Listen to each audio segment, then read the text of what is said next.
Ok, cordial saludo para todos. A continuación vamos a realizar un breve recuento de lo que ha sido la historia de la industria musical a través de los años. Y bueno, ya tenemos aquí los segmentos, las ideas principales de las averiguaciones, de los textos, de los videos y bueno, y de la contextualización que realizamos para poder hacer este resumen y este breve recuento. Entonces comencemos. La evolución de la industria de la música ha estado muy marcada, tuvo un antes y un después que rompería un paradigma y cambiaría totalmente las reglas del juego. Y es que tenemos que tener en cuenta que la música era considerada un objeto de colección y posesión, reflejando los gustos y la identidad de los aficionados. Sin embargo, con la llegada de la distribución digital, conceptos como la colección y la propiedad han perdido relevancia, dando paso a un acceso ubicuo a la música. Tenemos 5 ideas principales de lo que ha sido la historia de la industria musical, empezando por el primero, que es el impacto de la revolución digital en la industria musical. Y es que la llegada de servicios como Napster y la distribución digital transformó la forma en que las personas acceden y consumen música, cambiando conceptos como la colección y la posesión de música grabada. Como segunda medida tenemos el conflicto de regalías entre músicos y las discográficas, los sellos discográficos, en donde existe un conflicto sobre cómo se deben distribuir las regalías generadas por servicios de música en línea, por ejemplo Spotify, lo que refleja la necesidad de encontrar un modelo justo para las partes, ¿cierto? Para las partes involucradas en la industria de la música. Como tercera medida tenemos la evolución hacia una nueva economía musical, en donde se destaca la transición de la industria de la música hacia servicios y experiencias personalizadas para los oyentes, lo que implica un cambio en la reforma y en la forma en la que se realiza la música y en cómo se generan ingresos en la industria. Tenemos la cuarta medida, el cuarto aspecto, que es el modelo freemium y el equilibrio en la compensación, ¿sí?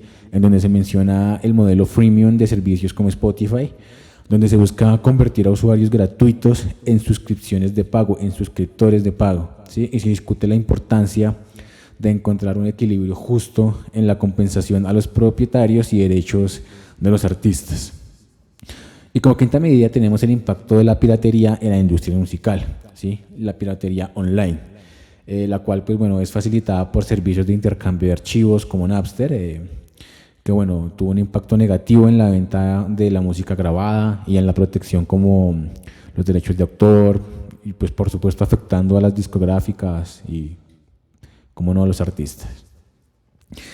Hay que tener en cuenta que la transformación de la industria musical a raíz de la revolución digital, destacando los cambios en la forma de acceso y consumo de música, los desafíos en cuanto a regalías y la evolución hacia nuevas economías musicales basadas en servicios personalizados, contextualizados para los oyentes, ¿sí?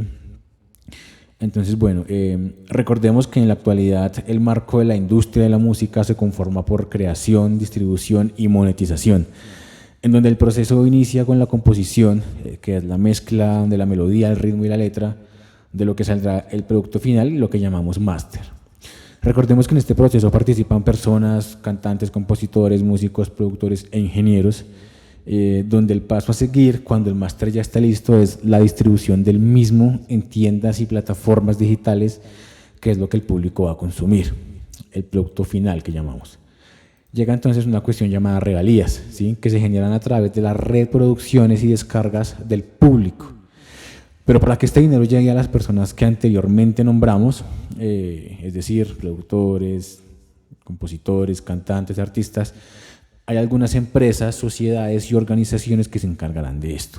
Hay que tener en cuenta que existen otras maneras de monetización y son, por ejemplo, conciertos, venta de mercancía, patrocinios de marca, etcétera.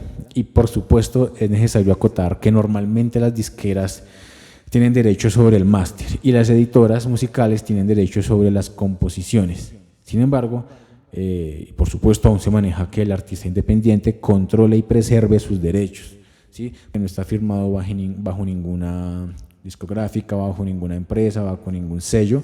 Entonces tiene toda la potestad de manejar sus recursos, sus derechos, tal cual como él quiera.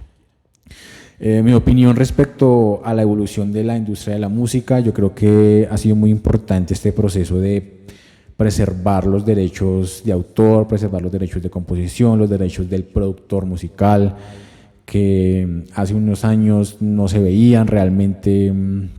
Lo que se veía más que todo era que las empresas y los sellos se quedaban con gran porcentaje de este trabajo, de este proceso, desde una preproducción hasta el producto final. Entonces me parece muy importante que hoy en día se tenga que manejar un split sheet en donde van a estar los porcentajes totalmente claros, cuánto porcentaje va a ser para el compositor, para el productor, para el manager que también entra, para los abogados, etcétera, etcétera, etcétera. Hay que tener en cuenta que se deben manejar algunos formatos importantes como los contratos del productor musical, debe quedar bajo contrato, si va a tener o no derechos sobre el máster, o si va a ser de pronto trabajo por encargo, que se maneja mucho, que es yo te pago, tú no tienes regalías, no tienes porcentaje en el split sheet, pero yo te voy a pagar cierto porcentaje que va a valer pues digamos que la pena, y tú eres el responsable de ese dinero, no vas a tener derecho en el máster ni nada, pero pues te voy a pagar este dinero. Todo eso bajo un contrato. Hoy en día ya se controlan mucho los contratos 360 que llaman, ¿sí? Que es donde el artista únicamente pues hace, entre comillas, lo que la disquera le diga, ¿sí? Y todo lo que se haga pues va a llegar a la disquera y ahí se mira cómo se distribuye. Entonces ya hoy en día está muy controlado, ya hay abogados especializados pues en la industria de la música. Y por supuesto cursos como como el que estamos viendo, son esenciales para la formación del músico o del productor musical, ya que va a ser parte fundamental de nuestra vida cotidiana.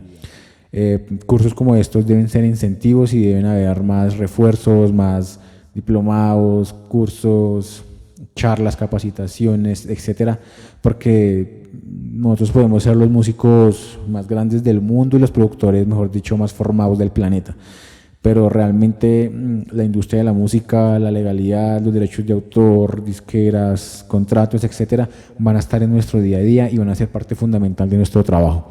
Entonces me parece que excelente estos cursos. Esta es mi posición. Me parece que la evolución que ha tenido la industria de la música es súper importante, y creo que hoy en día se le da mucha prioridad al artista, ¿sí? Ya que pues tienen los ojos encima. Ya no es como antes que pues bueno, no se pagaban regalías como eran, no sé, los dineros se desviaban por otras partes porque pues no había un control. Ahora sí hay controles de la parte de las disqueras, del equipo de trabajo del artista, del equipo de trabajo del productor. Entonces hay muchos ojos encima y esto permite que se regule este tipo de cuestiones. Esa es mi opinión. Esperemos a ver que nos sigue llevando el curso y que lo podamos llevar de la mejor manera. Muchas gracias.